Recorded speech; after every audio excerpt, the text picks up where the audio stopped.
Welcome everyone here to the Smash Sports Show right here on Smash FM here on a Saturday. Of course, let's head up to our friends up in the beautiful Hunter region in particular. Of course, being with the Port Stephens Netball Association, who won the Under-17 Division 4 Premiership again for the second year in a row.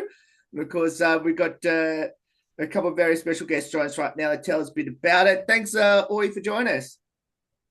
Thank you for having us. I'm going to get each of you to introduce yourselves, and especially for the players, what position did you play on the court? I'm Caitlin, and I played goal defence and goalkeeper. I'm Bronte, and I played goal attack, goal shooter. And I'm Emma, and I'm the coach. Firstly, congratulations on the state championship again. Tell us a bit about obviously the trip down to Sydney. On the I think it was the long weekend, wasn't it? It was. Yes, June long weekend. Trip was good. We all went in separate cars, so everybody drove with their parents and we stayed separately. But yeah, no, trip was good. It was a bit busy going to the courts. Yeah. Yeah. It was very exciting, definitely.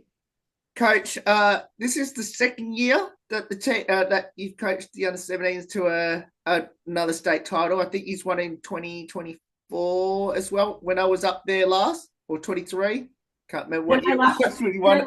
Last year, yeah, we won last year as well. So very exciting to win it back to back. Yeah. Can you differentiate the two state titles?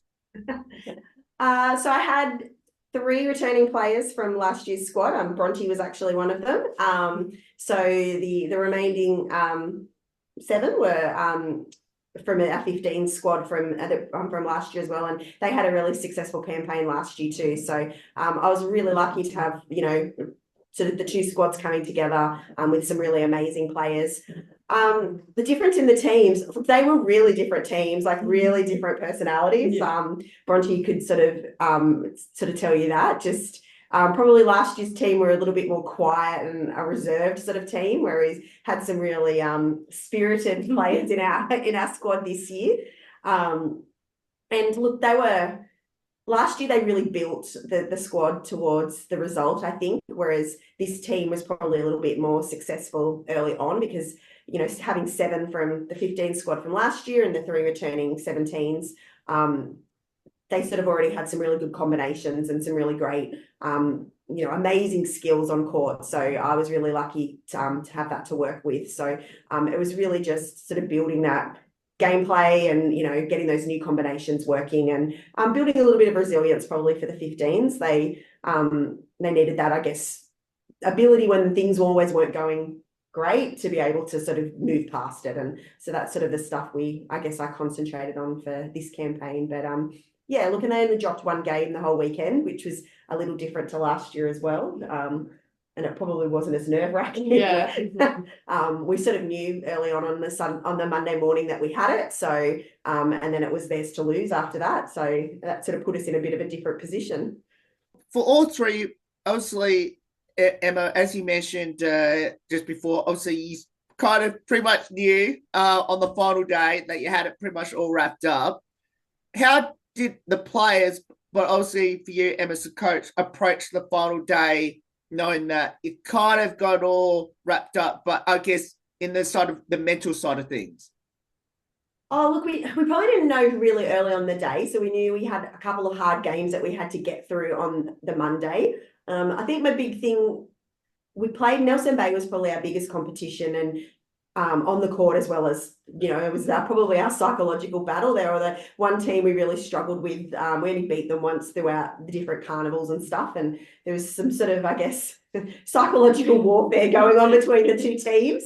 And we probably got very outsmarted in that game that was being played. And we played them on the first day and we lost that game, and they had a loss. So it was a real for and against, and just watching what was happening. And we had an invitational team who hadn't lost. So we went into day 3 and the invitational team from Canberra hadn't lost a game, and so we knew they were going to be difficult.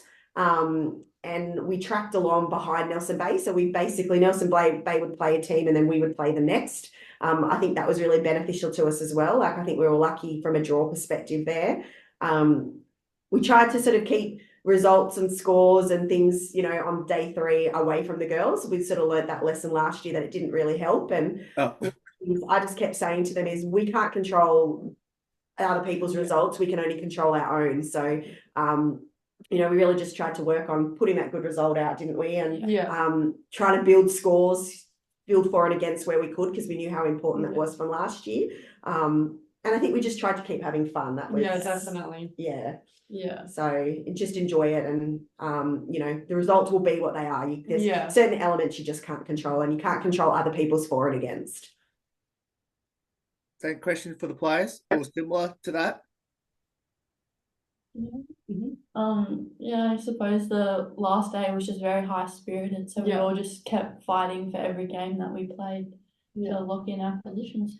I think because the 15s, you came, what, 3rd last year. In the last couple of years, they were up close, but they hadn't yet, like, were to get on the podium. So I think they just really, really wanted it. And obviously, we really wanted the win as well. But as Emma said, on the end of the day, we kind of just didn't look at the scores, and we just went out with the mentality, like, we're just going to play our best every game. Doesn't matter who else is winning, like, what other teams are going on, where we're sitting on the ladder. We just need to go out and not worry about that and just play the best that we can. And you know what we did, because we won all of our games except for one. So yeah. So how good was it to you know, win the trophy? Honestly, it was so amazing. Like, vibes were so high because, as I said, like, it's what all of the girls really wanted, and we trained all year and put in all this effort for it. And yeah, it was really amazing. What about you, Helen? I think it was like kind of like an emotional release, because we worked so hard for something all year, and then we finally got our results. So it kind of, there was a lot of emotions, happy, sad, but it was an amazing feeling, and it was worth it in the end. Yeah, because everybody just had so much fun over the season, and then to top it off with a win was just like the best outcome ever. So yeah. So I know you got presented by one of the New South Wales superstars on the day, Grace White. I guess how special was that, and did she give any advice? She talked about how she's a Temora girl, and I don't think any of us knew that. And we kind of Temora was kind of our spirit team, weren't they? Like, the girls became really good friends with Temora, so I think they got a bit of a kick out of that. I'm gonna be really honest with you, Will. A lot of the girls didn't even know who Grace was. I made them stop and get a picture with her on the one stage on the final day, and when we went back to the tent later, a couple of them said, "Who was that Switch player?" So it's she did talk about those. She did get up at the presentation, and I think it was really nice, especially for our regional councils, our regional associations, to hear about how a player that did come from somewhere like Temora, from a regional sort of hub, you know, can make a Swifts team. Looking at the team photo as well, obviously both of you held the trophy. So how special was that, and how long did it sink in? Well, to be honest, it was very nerve-wracking holding the trophy, because it was glass, and it was raining, so we didn't want to drop it. But I think it was really exciting, but I think we all kind of kicked it in the car on the way home, when we realised that, like, it was all over, but we'd, like, won, and it was pretty exciting. Like, it was like, it took a minute for it to, like, register that we'd won, and then in the car all the emotions happened, and we were upset that it was ended, but we won, and it was amazing. Silly this question gonna sound, is this team the best team that all three have been involved in? I think this team and last year, for me, they were just so different. Like, there was different kind of girls, different kind of personalities, but I honestly, like, with both the wins in both years, like, it's just, I don't think I could choose. It's up there, but there's really difficult. Yeah, it's difficult, but yeah, both were just amazing teams with amazing plays and, like, amazing abilities. So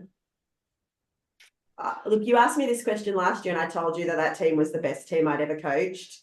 And so it's always very special, obviously, and I think Bronte will agree. And not to take anything away from this year, but you know, to win that first blue patch for me was obviously incredible. And I think that team, for me, we pulled all of those girls came together from very different places. So for me, I felt real ownership over that team. Whereas this year, you know, I really credit, I had 7 wonderful 15s players come up who had an amazing coach for 3 years who worked so hard and, you know, built so many skills and abilities and in those girls as well. So I would never, you know, never ever say that Nadina didn't play a massive role in our win on at state as well, because, you know, she was that coach in the background for 3 years that did so much work. So and these girls were all amazing this year as well, so talented and you know, such beautiful personalities. And I think, you know, the synergies of both teams was that they were, you know, 10 girls who all genuinely liked each other. You know, there was no bitchiness, there was no snarkiness. They really just worked hard for each other. And so that definitely always makes them special teams. The 2 captains there, what have both of you learnt from each other on and off the court, and how special to be captain together? It's a hard question.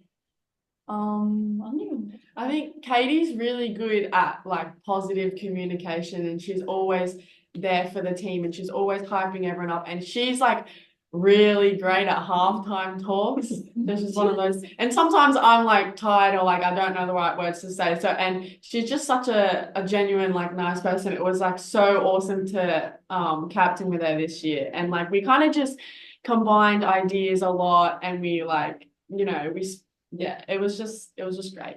Yeah. And I reckon Bronte's probably the most resilient player on our team. She took a lot of stats and a lot of like hard defense up against her, but she didn't crack under the pressure, and she just kept the team like up in the air and kept the shooting end really strong, which was really good for the weekend too. Yeah, there's a lot of expectations placed on the captains. You know, not only are they for their positions on the court, which both these 2, you know, were on the court a lot. They played a lot of minutes. Yeah, it's that added pressure, I guess, of, you know, you've got to constantly be positive for the rest of your teammates and exhibit that really, you know, that behaviour that we want all of them to show. So these 2 really complemented each other beautifully. So Emma, was it a pretty easy logic choice to have these 2 as captains leading the team? Yeah, definitely. Look, I always like to let the team have a say as well. You know, I usually form an opinion pretty early on what I think, and we don't make a decision until sort of getting like probably the week before state is when we finalise that decision. But I'd made my decision fairly early on, and I had a chat to all of the girls, and to me it's about getting that, I guess, agreement, so they, you know, that they're thinking the same thing I am, and then, you know, well, you know, I've made that right decision. And if they said something different to me, it makes me sort of sit back and go, oh, I need to consider that, or I need to think about why they feel that way, and, you know, maybe my decision isn't right. But yeah, that wasn't something that I had to worry about. You know, the girls were all on the same wavelength as me, and that made the decision really easy. So for the 2 captains, I need to ask you this question. Tell us how amazing is your coach, Emma? Best ever. Awesome, best ever.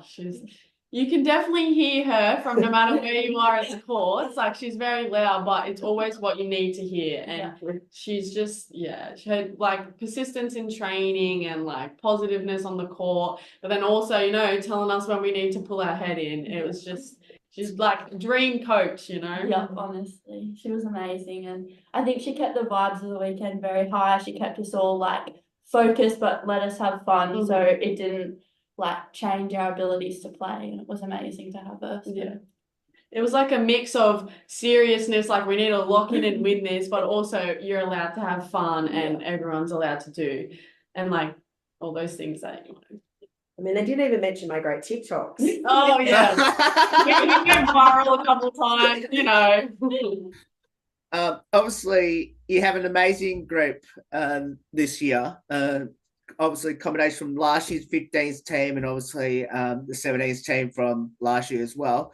How difficult was it to, after state titles were done, that you go back to your netball association and have to, I'm assuming you would have to play against each other on the weekends? Yeah, well, I think a lot of the girls play at different levels. Like, I know Katie plays seniors, but we play together out of Port Stephens team in the morning, a few of us, which is good to like reconnect. But I don't know who plays against each other. I coach against Bronte, Oh, which yeah. is really funny. Emma coaches a team that plays against my team on a Saturday, and so it's always confusing because I'm waiting to hear her cheer for me, and then she's cheering for the other team. But Sometimes there's a bit of smack talk. Yeah.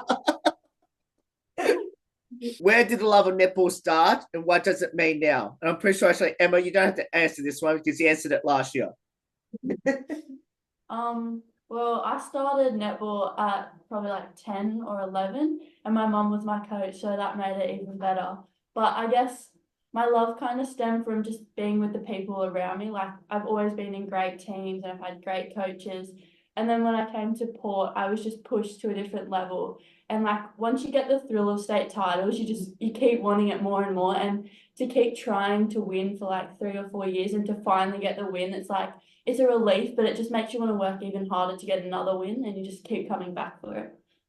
Yeah, well, I'm like the same. I don't even know what age, but as young as I could, I was in the net set goal. My younger sister played, so we always played together up until this year. And my older sister coached me, and my mum was a netballer, so it was like in my family. And I was just there, as Katie said, a lot of my friends from school play it, and I've made lots of friends. And just being in a good environment, whether you win or lose, honestly, when you're playing with good people and you have a good coach, it's just fun, and like you enjoy it, and you just want to be around those people and keep playing, and it keeps you fit. And then you come to Port Stephens, and to be honest, the first couple of years I played for Port Stephens, our team wasn't the best, and I went to carnivals and we got lucky if we won 1 or 2 games. And then last year things just changed. We had the best team, and then as Katie said, it was like the thrill, and I came back this year and I just got like the same thing again. It was just amazing. Well, one of the things that, and she's not going to tell you this, is Katie actually completely changed positions this year, correct? So she actually moved from the shooting end to the defensive end. And that's huge. Like, that's not just something that you do, but she was absolutely amazing. And, she's good down the shooting end, but to then, put on the goalkeeper, goal defense bib and pretty much, spend the amount of time she did on court. And, there was games that she completely shut players down, but that's a huge achievement for her as well, that she hasn't mentioned. And Bronte as well is now playing for Hannah netball as well. So like her game's gone to another level as well. So yeah, and she was just amazing on court for the whole 3 days. Okay, great segue to my next question I was going to ask. So mentioned before, okay, that you went from shooting to defending. Do you have a preferred position? Not really. Like, I love defending because I love like the challenge of getting the ball back and just supporting my team. But I also love the thrill of shooting. Like, I've played both at state levels, and I can't say I prefer any more or less, but I guess it depends on who you're partnered with. And I was down in the defense end with some amazing players, and they really just pushed me even further to just love my positions and work even harder for them. So Ronnie, do you have a preferred position? Well, I've pretty much shot, like I was a shooter for a really long time. Like when I was younger, everybody gets played ever, and I was in the defense for a bit. But like specific positions, I'd probably say a lot of the time I'd rather be a goal attack. But as I said, it depends who I'm playing with. If one of the girls on my team, Lily, she's very tall, she's very strong in the goal shooter. So then I can be running around in the goal attack. But it's definitely in the shooting end for sure. So I think Port Stephens actually hosted a junior state titles recently. Am I correct? Oh no, we went to the junior state titles, and then we had a junior carnival. That's it. Yep, that's the one. Yeah. Now I believe in the senior state titles, did your amazing mascot dolphin turn up to that like the junior one did?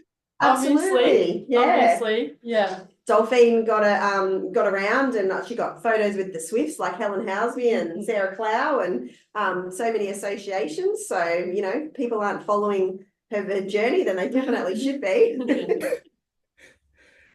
How special to have a mascot like that? And I'm sure, and did it turn up to your state titles? Definitely, yeah. She was in the tent a lot, hyping people up, and she came to games and she watched. She was great, yeah. Yeah.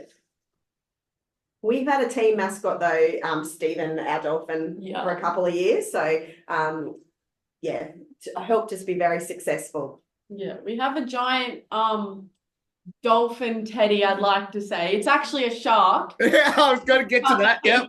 And I pretended like it's a dolphin, but yeah, he comes to state and he comes to games and he helps us win. He's our lucky charm. Yeah, he is. He's been in 2 back-to-back state-winning photos. Yeah, I mean, it's famous. He's in their professional photos because, you know, he has to be. So, yeah. I'm glad you mentioned about that because I was going to ask, is it really a dolphin or a shark? By looking at this photo. It's a shark, but we like to pretend it's a dolphin. Doesn't matter. We're kind of sharks on the court. Before the 3 of you, what's next coming up? Just semis, I guess, for the Saturday comp. In Maitland, we've got probably like 4 more games and then semis and grand finals for people who Maitland will be there. And yeah, that's pretty much it at the moment. And then we've got summer comp, which will just be fun, like after school, mixed netball. That's later in the year, but that's always something to look forward to. And obviously preparing for hopefully a 3-peat or a back-to-back for some of you. Selections. We're actually having rep selections early here. They kicking off at the end of August. So yeah, they're actually having them a lot earlier this year, and I'm hoping that we'll have a team that'll be able to do a bit earlier training this year, and which might help equip us for regional league a little bit earlier. So yeah, we'll see how that goes. 3 of you as well. How special to be part of the Port Stephens community? Honestly, it's like I've been here since 12s, I think, and just the kind of people that are around and like all the players, but all the staff as well. It is like really special, and you kind of just form a connection with everyone that's here, and everybody just loves netball as much as you do. So everybody's always putting in effort and everything like that. It's a good environment, definitely. Yeah. And it's very close to all of our homes, and being a small regional town, like when we do go out and win state, it like brings recognition to all the hard work that our little community does and how hard we work for each other, especially because we all come from around here. So the girls sum that up beautifully. I mean, I'm a Port girl and I played most 90% of my netball here. So I love coaching here, and, you know, I love that the girls come. So especially those that have been here, you know, a long time and been in our system a really long time. It's really special to see them have a bit of success as well. So we'll finish with a couple of light-hearted questions about the team, which is, who's the comedian, the best singer, and the best dancer on the team? Oh, I think we'd have to crown all those to Laura and Blair. Oh, I agree. They're the like dynamic duo of the team. They're so funny. They're amazing dancers. They actually are the ones who kind of conducted our whole TikTok, and it was amazing to have them on the team. Yeah, very like bubbly personalities, and they always like was making the environment like a happy place, you know. Yeah, I have to agree with the girls there. Yeah. They're the two, class clowns. Yeah, definitely. And did anyone have any embarrassing moments on the court at the state titles? I was on the ground a lot, but I mean, that's just netball. Yeah, no. It was pretty, we didn't have any major stacks. We're really lucky we didn't have any major injuries. Yeah. No, it was good. Did either of you have a pre-game superstition, ritual, or routine? And also, did the team have a hype song? Oh, we didn't. I don't know if we had a hype song, but we, as a team, we kind of had a ritual, you like to call it, before the start of each day, and we blessed the court. Yeah. So we kind of held hands, or blessed the pole. We held hands and we jumped around the pole or the center circle, and we were like chanting. It was. Yeah. Stephen's a bit of a funny one. They were always a bit odd they didn't have Stephen with them. Sometimes someone would have to run back to the tent. So we're always a bit superstitious about that. And we also got like amazing support from our sideline and Mad Monday, where their costumes are all crazy, made it even better. Made the atmosphere like a lot better and funnier and positive. Yeah, our parents, once again, the same last year, we had amazing parents on the sideline, and they were so supportive and at every game cheering us on, and, you know, giving out hugs and just really adding that extra support that you just can't underestimate for the girls. And then the last one, what would be your advice to people that should head up to Port Stephens to get involved in the sport of netball? Just go for it. Just trial. You never know what's going to happen. There's so many opportunities here. We've got so many age groups. Even umpiring, you can umpire for Port. So yeah, I reckon just go for it. And it's like, I'll say it again, but it is just a good environment, and you make so many friends from coming here, and just like all of the people, like the rep committee, she puts in so much effort, and all of the coaches and everyone, and it's just like, and you can keep your fitness like all through netball season, and then you may end up with a win. So it's just it's lots of fun. Well, all three, thank you so much for getting up some of your time to join us. Congratulations on winning another state title. It was well deserved, and hopefully I'll be back up there, hopefully in person this time around, but to talk a lot more about your state title win, and then obviously hopefully you can go for 3-peat / back-to-back in 2026. Thank you for having us. Thanks, Will. No worries, and that's the Port Stephens Netball Association, of course, winning the state titles in the senior side of things in the under-17s about almost 2 months ago now. There's more on the Smashboard show right after this day go away here on the 15th year celebration.